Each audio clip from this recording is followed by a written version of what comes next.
ఓం గంగణపతే నమ ఐం సరస్వత్యై నమ శ్రీమాత్రే నమ క్రీం క్రీం మహాకాళికాయ నమ క్లీం కృష్ణాయ గోవిందాయ గోపీజనవల్లభాయ శ్రీకృష్ణ పరబ్రహ్మణే పరంజ్యోతిషే నమో నమ శ్రీకృష్ణ పరబ్రహ్మణే నమో నమ రాధాకృష్ణాభ్యా నమో నమ ద్రాం దత్తాత్రేయ నమ క్లీం కృష్ణాయ గోవిందాయ గోపీజనవల్లభాయ శ్రీకృష్ణ పరబ్రహ్మణే నమో నమ या देवी सर्वभूतेषु मातृरूपेण संस्थिता नमस्तस्यै नमस्तस्यै नमस्तस्यै नमो नमः శ్రీమాత్రే నమో నమ ఓం నమ శివాయ శివాయ గురువే నమో నమ యూట్యూబ్ ప్రేక్షకులందరికీ కూడా నమస్కారం అండి. నేను పాలపర్తి గురునాథ శర్మ జ్యోతిషం వాస్తు సిద్ధాంతిని. మీకంతా కూడా ప్రధానంగా ఖగోళ శాస్త్రంలో గ్రహాల యొక్క స్థితిగతి కలయిక వాటి ప్రభావం అంతా కూడా మాస ఫలితాలంతా కూడా విశ్లేషణ చేయడం జరుగుతుంది.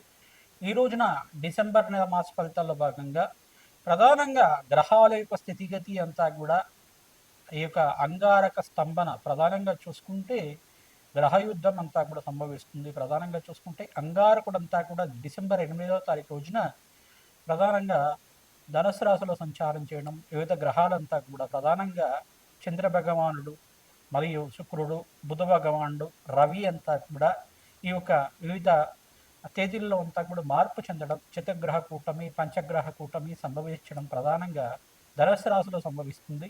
ఈ యొక్క గ్రహయుద్ధం అంటారు. ఎప్పుడైతే అంగారకుడు మార్పు అంతా కూడా జరుగుతుందో గ్రహాలన్నీ కూడా కూడుతూ ఉంటాయి అన్నమాట. ప్రధానంగా నెల రోజులకు ఒకసారి 3 గ్రహాలు మారడం జరుగుతుంది ఒక రాశి నుంచి ఇంకో రాశికి. ప్రధానంగా సూర్య భగవానుడు, బుధుడు, ఈ యొక్క శుక్ర భగవానుడు నెల రోజులకు ఒకసారి వివిధ రాశుల్లో మార్పు చెందుతూ ఉంటారు. అంటే గ్రహాల యొక్క భ్రమణం ప్రకారంగా జరుగుతూ ఉంటుంది అన్నమాట. ఈ రకంగా మార్పు చెందినప్పుడు 45 రోజులకు ఒకసారి అంగారకుడు మార్పు అంతా కూడా సంభవిస్తుంది. ప్రధానంగా అంగారకుడు మార్పు జరిగిన తర్వాత వివిధ గ్రహాలైన సూర్య భగవానుడు, బుధ భగవానుడు, చంద్రుడు, శుక్రుడు అంతా కూడా కలయిక వలన గ్రహయుద్ధం అనేది సంభవిస్తూ ఉంటుంది. ఈ గ్రహయుద్ధం అనేది ఎట్లా అంటే ప్రధానంగా చూసుకుంటే వివిధ రాశుల వాళ్ళకి మేషాది ద్వాదశ వాళ్ళకి ఎటువంటి ప్రభావం చూపిస్తుంది, ఈ యొక్క డిసెంబర్ నెలలో అంతా కూడా విశేషంగా మీకు అంతా కూడా విశ్లేషణ చేయడం జరుగుతుంది. ప్రధానంగా దేశ గోచారంలో కూడా స్వల్పంగా ఎక్కడైనా కానీ మనకి ఉపద్రవాలు జరగడం, అంటే ఈ యొక్క ప్రయాణాల్లో కొంచెం అంతా కూడా ఆస్తి నష్టం జరగడం కానీ, ప్రధానంగా ప్రయాణాల్లో అంతా కూడా కొంతమందికి ప్రమాదాలు జరగడం కానీ ఇట్లాంటివి జరుగుతూ ఉంటుంది. అంటే ప్రధానంగా చూసుకుంటే ఈ యొక్క కొండ ప్రాంతాల్లో అంతా కూడా కొండ చెరువులు ఇరిగిపడడం కానీ ఇట్లాంటివి జరుగుతూ ఉండడం కానీ, ఉపద్రవాలు జరుగుతూ ఉండడం, అనుకోని సంఘటనలు జరుగుతూ ఉండడం, ఉగ్రదాడులు అనేవి జరుగుతూ ఉండడం ఇట్లాంటివి జరుగుతూ ఉంటుంది. ప్రధానంగా ఈ యొక్క అంగారకుడు మార్పు వలన కొన్ని గ్రహాల యొక్క మార్పు వలన ఇది సంభవం జరుగుతూ ఉంటుందన్నమాట. ప్రధానంగా అంగారకుడు అనేది రౌద్రవంతమైన గ్రహంగా చెప్పడం జరుగుతుంది. ప్రధానంగా యుద్ధభూమిలో అంతా కూడా అంగారకుడు కారణమవుతుంటారు.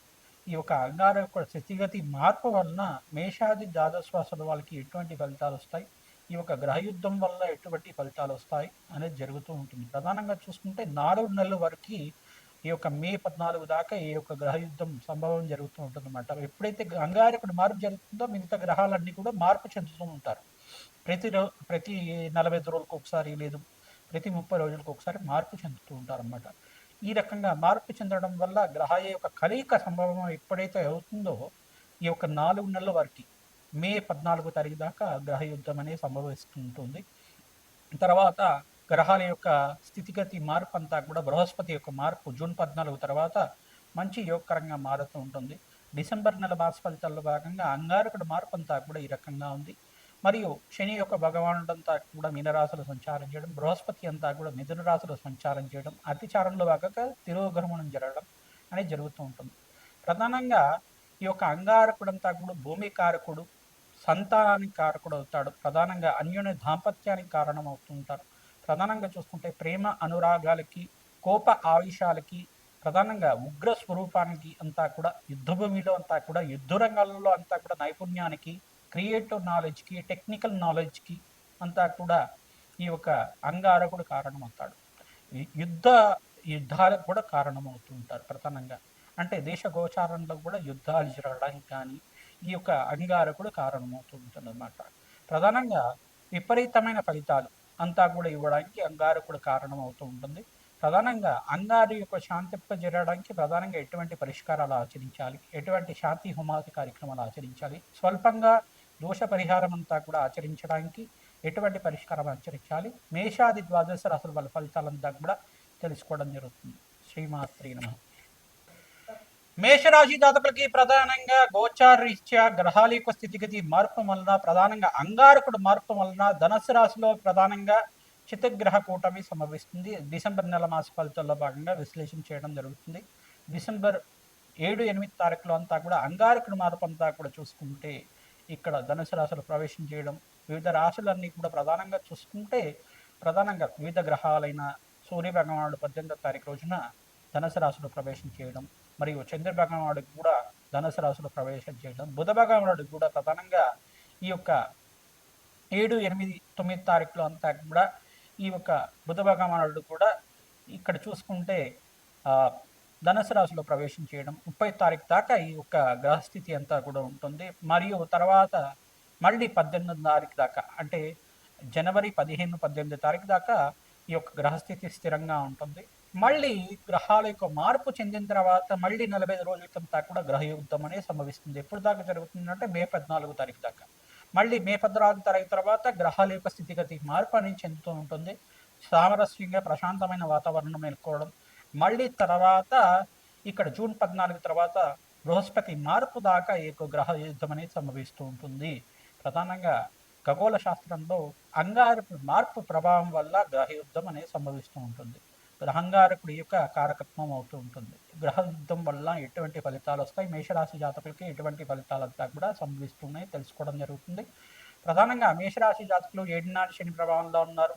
రాశ్యాధిపతి ఇక్కడ చతుర్గ్రహ కూటమితో సంభవించడం, ప్రధానంగా ఈ యొక్క శుక్రుడితో పాటు కలిగి ఉండడం అనేది స్వల్పంగా ఏంటిదంటే శనిమతో కూడిన సంపాదన పెరగడం కానీ, మనస్పర్ధలు రావడం కానీ, కోప ఆవిషయాలంతా కూడా ఉండడం కానీ, మాట పట్టింపు అనేది జరుగుతూ ఉండడం కానీ, మీ మాటకి ఎదురు చెప్పే వాళ్ళు ఉంటే కనుక మీకు నచ్చకపోవడం కానీ, మీ మాటకి విలువ లేకపోతే కనుక మీకు నచ్చకపోవడం కానీ, కోప ఆవేశాలకంతా కూడా గొడవలు కానీ, కోప ఆవేశాలకు కానీ స్థానం ఇవ్వడం అనేది డిసెంబర్ 18 దాకా జరుగుతుంటుంది. మళ్ళీ రవి భగవానుడు రవి మంగళ యోగంలో అంతా కూడా యోగకరంగా మారుతుంది. ధనయోగాలు ఇస్తే ప్రధానంగా బుధాదిత్య యోగం అనేది సంభవిస్తూ ఉంటుంది. మాసాంతంలో విశేషమైన ధనయోగాలు సిద్ధించడానికి ఆస్కారం ఉంటుంది. వివిధ వ్యాపార రంగంలో వాళ్ళు, ఐటీ రంగంలో వాళ్ళు, టెక్నికల్ రంగంలో వాళ్ళకి కూడా ప్రధానంగా మంచి ఫలితాలు పొందడానికి ఆస్కారం ఉంటుంది. భూమిని అమ్మడానికి మంచి సమయంగా చెప్పడం జరుగుతుంది. భూ సంపదమైన వ్యాపారాలు చేసే వాళ్ళకి, రియల్ ఎస్టేట్ వాళ్ళకి కూడా మంచి అనువైన మంచి వాతావరణం అనేది నెలకొనడం, గ్రహస్థితి అంతా కూడా మెరుగ్గా ఉండడం, సప్తమాధిపతి అంతా కూడా యోగకరంగా ఉండడం, మీకంతా కూడా ఈ యొక్క గ్రహస్థితి అంతా కూడా యోగకరంగా ఉండడం, ప్రధానంగా చూసుకుంటే బుధుడు శుక్రుడు కలియిక అనేది ధనుసు రాశిలో సంభవిస్తూ ఉండడం, మీకంతా కూడా 9వ స్థానంలో ఈ యొక్క గ్రహ యుద్ధం అనేది ప్రారంభమవుతుంది. గ్రహాల యొక్క స్థితిగతి మార్పు వలన సంభవిస్తుంది. ఎటువంటి భయపడాల్సిన అవసరం లేదు. ప్రధానంగా నవగ్రహాలకి ప్రదక్షిణాలు ఆచరించడం, ఆంజనేయ స్వామి వారికి తమలపాకుతో పూజ చేయడం, పరమేశ్వరుడికంతా కూడా చెరుకు రసంతో, దానిమ్మ పళ్ళ రసంతో అభిషేకం చేయించడం వల్ల గ్రహశాంతి జరుగుతుంది. నవగ్రహాలకి ఆరాధన చేయండి, మంచి ఫలితాలు పొందుతారు. మాసాంతంలో విశేషమైన శుభవార్త వినడానికి ఆస్కారం ఉంటుంది. శ్రీమాత్రి నమః.